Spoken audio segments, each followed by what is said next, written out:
41 பேர் இறந்ததற்கு யார் காரணம் என்று யாரையோ நாம் தேடி குற்றம் சாட்டிக் கொண்டிருக்கின்றோம். ஆனால் உண்மையான காரணம் ஒரு தலைமுறையை முறையாக வழிநடத்த தவறிய பெற்றோர்கள்தான். இன்னும் சொல்வதானால் ஒரு தலைமுறையை முற்றிலுமாக நாம் சீர்கெடுத்து விட்டோம். ஒரு 10 வயது மதிக்கத்தக்க சிறுவன் காலை 5:30 மணிக்கு கொடியை பிடித்துக் கொண்டு கட்சி கூட்டத்திற்கு இடம் பிடிக்க செல்லுகின்றேன் என்று கூறுகின்றான். இதுதான் சரியான வளர்ப்பு முறையா? இதை யார் தடுத்திருக்க வேண்டும்? காவல்துறையா, அரசாங்கமா? யார் தடுக்க முடியும்? வீட்டில் இருக்கக்கூடிய பெற்றோர்கள் என்ன செய்து கொண்டிருக்கின்றீர்கள்? காலை 5:30 மணிக்கு பள்ளியில் ஸ்பெஷல் கிளாஸ் இருக்கின்றது, சிறப்பு வகுப்பு. உங்கள் பிள்ளையை அனுப்பி வைத்து விடுங்கள் என்றால் அனுப்பி வைத்து விடுவீர்களா? எவ்வளவு பொங்குவீர்கள்! ஆனால் 5:30 மணிக்கு கொடிபிடித்துக் கொண்டு கூட்டத்திற்கு செல்லுகின்ற ஒரு மாணவனை எப்படி உங்களால் அனுமதிக்க முடிகின்றது? ஏன் இப்படி அனுமதிக்கின்றீர்கள் என்று கேட்டால் அவன் கேட்க மாட்டான் சார்.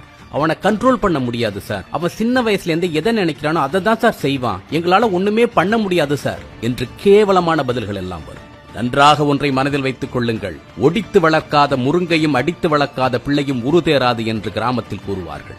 இதை நான் கூறும்பொழுது நீங்கள் என்னை பிற்போக்குவாதி என்று கூட நினைத்துக் கொள்ளுங்கள். ஆனால் உங்கள் பிள்ளைகளை நீங்கள் கண்டித்து வளர்க்கவில்லை என்று சொன்னால் ஒரு நாள் ஊரே கூடி அவனை கண்டிக்கும், ஊரே கூடி அவனை தண்டிக்கும். அதற்கு நீங்கள் தயாராக இருந்து கொள்ளுங்கள்.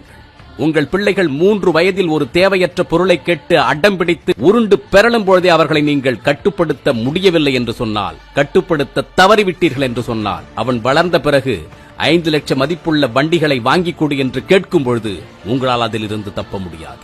ஒரு தலைமுறை முற்றிலுமாக சீர்கெட்டு விட்டது. ஒரு சில சரியான பெற்றோர்களை தவிர இங்கு இருக்கக்கூடிய 90% பெற்றோர்கள் இப்படிதான் பிள்ளைகளை உருவாக்கி இருக்கின்றீர்கள். 3 வயது 4 வயது குழந்தைகளை வீட்டில் வைத்திருக்கக்கூடிய பெற்றோர்களே, தயவு செய்து உங்கள் பிள்ளைகளின் வளர்ப்பில் கவனம் செலுத்துங்கள்.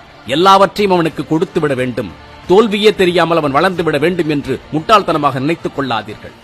சிறிய சிறிய தோல்விகளை பிள்ளைகள் சந்திக்க வேண்டும். சிறிய சிறிய ஏமாற்றங்களை கூட அவர்கள் அனுபவிக்க வேண்டும். ஒன்று தனக்கு கிடைக்கவில்லை என்று சொன்னால் தன்னைத்தானே சமாதானப்படுத்திக் கொள்ள வேண்டும். எப்படிப்பட்ட இன்னல்களில் இருந்தும் பிரச்சனைகளில் இருந்தும் நம்மால் மீண்டு வர முடியும், இதை நம்மால் கடந்து வர முடியும் என்ற நம்பிக்கையை, எண்ணத்தை அவர்களுக்கு ஊட்டி நீங்கள் வளர்க்க வேண்டும்.